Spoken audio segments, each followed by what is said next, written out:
a video of the mayor of one of my favorite cities in the world. That is Chicago. The third largest city in these United States, one of the greatest cities in the world. One of my favorite cities in the world. I've been all over the world. I'm holding back a little bit. I want to hear what this guy has to say. This guy is testifying before the UN, the United Nations, about the Trump administration. Let's go. And of course, to our colleagues here at the United Nations, diplomats, human rights officers, and independent experts from the Office of the High Commissioner for Human Rights, I truly thank you for your steadfast attention to the troubling developments in the United States, and especially right here in my beloved city, the city of Chicago. Many of you have already raised concerns about the deployment of the National Guard in U.S. cities, the militarization of law enforcement, the abusive immigration crackdowns, and other serious setbacks in the protection of fundamental rights. And on behalf of the city of Chicago, I want to acknowledge your statements and expressions of concern. Your vigilance matters because it signals to our community. He said on behalf of the city of Chicago, which about 2,000 people out of the hundreds of thousands, perhaps millions of people in Chicago support him. You're not a spokesman for Chicago, bro. You're the mayor only in name. You don't speak for Chicagoans. You don't. That the world is watching, and that international standards of dignity and justice apply to all nations, including my own. We are here because the federal government under the Trump administration has failed to meet even the most basic expectations of transparency and accountability before this council. And by refusing to submit its Universal Periodic Review report and declining to appear for its review, this administration seeks to evade scrutiny for its violations of human rights, just as it has sought to evade accountability for its actions in cities like mine. This refusal to engage in good faith with international mechanisms for accountability and oversight is a moral failure. In Chicago, we live with the consequences of that moral failure every day. Families torn apart by immigration raids that have targeted daycare teachers, rideshare drivers, and restaurant cooks. Honest, hardworking, law-abiding people who contribute to the soul of Chicago, who literally make our city run. The federal government's immigration enforcement has been marked by violence and an assault on the dignity of all Chicagoans. Federal agents drag parents out of their vehicles in the pickup line for elementary schools. They throw neighbors supporting their neighbors to the ground and assault them. Right before Halloween, federal agents deployed tear gas on a children's neighborhood parade. This harm is not just concentrated on our immigrant communities, however. In Chicago's South Shore neighborhood, a proud, predominantly Black community, federal agents carried out what can only be described as a military-style raid designed for social media to be a spectacle for the world to witness. Helicopters circled overhead. So I have to couch my words very carefully. If I was to get in a situation where I can see this guy face to face, there might be some physical altercations involved. Because this motherfucker right here, I think I see horns coming out of his head. The horns that are coming out of his head on either side of that mohawk. You're a grown ass man, married with children. What the fuck you got this mohawk? But anyway, I can't address every single lie that this motherfucker has told in just these few minutes. So many things. Just the speech that he's speaking is so hyperbolic. It is just lies. One of the latest things in particular is that they said ICE went in there and got a daycare teacher. That just didn't happen. The lady was in the car. She made a run for it. She stopped. And because of the ICE free zones that this clown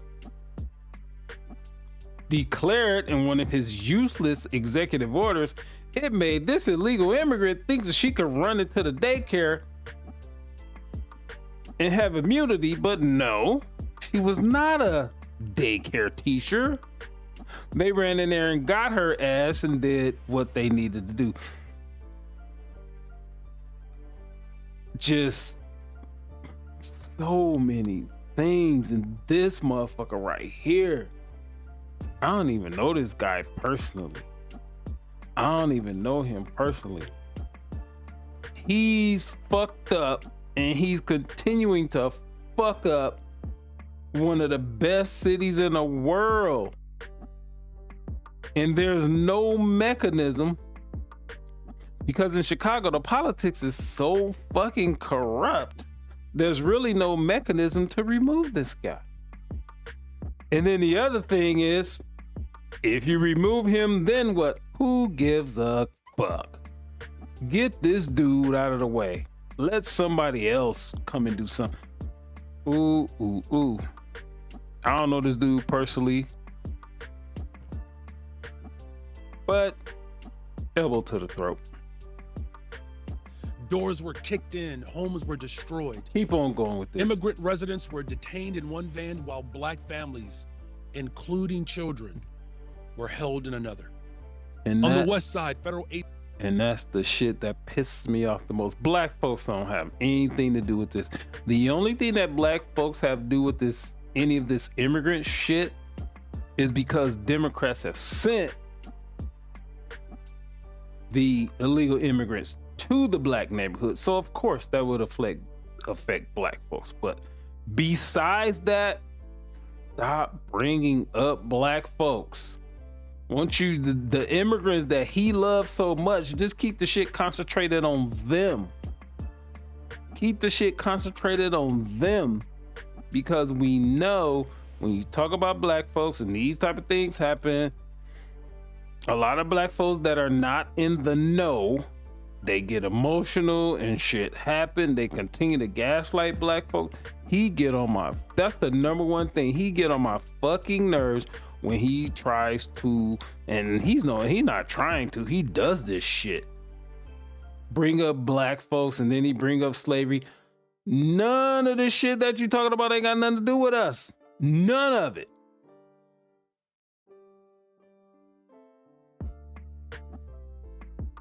None of it. Agents placed a black Chicagoan in a chokehold and forced him to the ground. Black Just Chicagoan steps from the in a doors chokehold. of the West Side Center for Justice, a space meant to protect and uplift our people.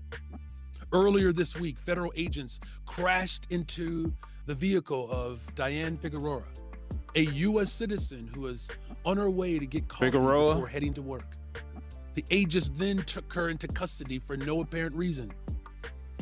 These are not isolated incidents. They are reminders that the fate of our communities, black, brown, immigrant, is bound together. An attack on one of us is an attack on all of us. And in Chicago, we stand united to defend our shared dignity, our safety, and black folks, you see how he bringing you into this shit. Don't buy into the rhetoric that this fucking Mohawk is talking about. We ain't got nothing to do with this mass deportation shit. Zero. How does this guy sleep at night? How do you, as a man with a wife and a family and children and all this type shit, how do you even get up here and talk like this? I know how you talk like this. Because this star that we see on this flag right here, that represents something else. And that's why it's strategically positioned in the way that it is, right past his right ear. And if you know, you know. Our freedom. The harms that are emanating from the federal government are not only rooted in immigration enforcement. Black and brown communities contend with deepening cycles of poverty while federal programs that once sustained them are gutted. 1 in 5 households in the city of Chicago receives federal assistance to address food insecurity. As a result of the federal government's budget cuts and shutdown, these families will be left without this vital assistance. Food insecurity, is that what it is? Oh, so if the federal government has a hand in that, what about the hand that you had in spending almost $500 million on illegal immigrants? Could that curtail that shortfall that you're talking about? I mean, I'm just asking a question. Could that have any effect on it? Could that have any effect on a over $1 billion deficit that you have that you're trying to make up? That Ernst & Young came in and gave you a whole lot of recommendations that you paid millions of dollars for a study to see how you can make strategic cuts, which you chose not to? Hey, I don't know the answer to it. Just ask your ass questions. As someone with firsthand experience, I can tell you how humiliating it is when you open the refrigerator and you have nothing to eat.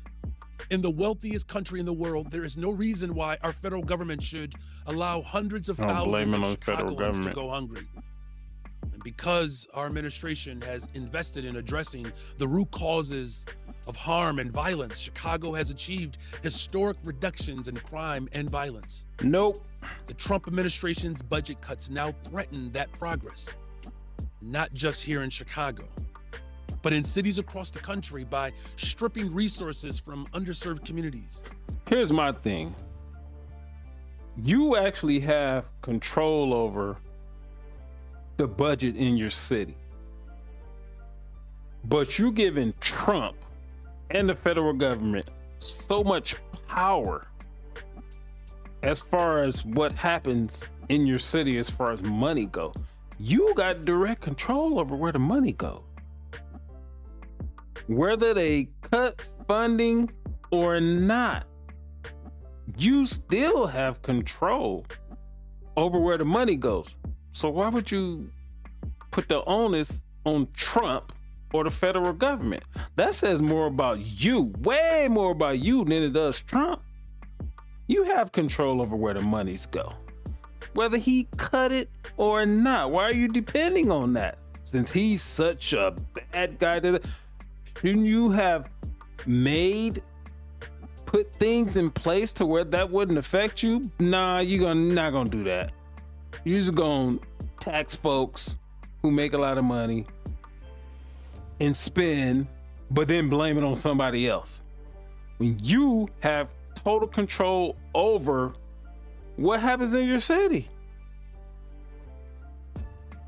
But not just blame it on Trump. And those who just listen to the words, they'll believe it's Trump's fault. And if I'm a resident and you blaming all this shit on Trump, what the fuck did we elect you for? You can just get out the way and just let Trump run the shit. If it's his fault, I mean, I don't know. I'm just, you know. We have been absolutely clear.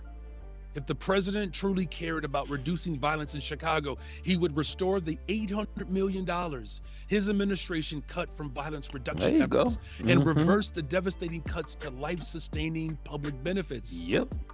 These are not just abstract policy issues. They are the lived reality of our neighbors, and they are human rights violations. But I also come before you to share the work that is happening in resistance to these injustices. Because here in Chicago, we are taking concrete steps through executive orders, local policy reforms, and community organizing to ensure that our city protects all of our people. We have reaffirmed Chicago as a welcoming city, a welcoming city that was birthed by the first Black mayor in the history of the city of Chicago, Mayor Harold Washington. And we have directed departments to refuse cooperation with civil immigration enforcement. We are developing community-based alternatives to policing, Okay, enough. If I keep on going, I got a vein right here. This vein is just gonna pop out because I care. This motherfucker right here is in the midst, and he actually have control over what goes on, but it's not his fault. It is not his fault what goes on in his city when he's right there and he can do what's necessary to make things better. He can actually do that. But no, you're gonna point to the $800 million that you said, this is what you said, that Trump cut. Well, that $500 million that you spent on illegal immigrants was definitely offset by about $300 million by my quick math. And then when you become under investigation in a couple years, they're going to point to all the money that you supposedly gave to help the illegal immigrants, like they said, that went to your friends' organizations, allegedly. If you like this video, comment on this video, share this video. This is Mr. Info 5000, Mr. Info 5000.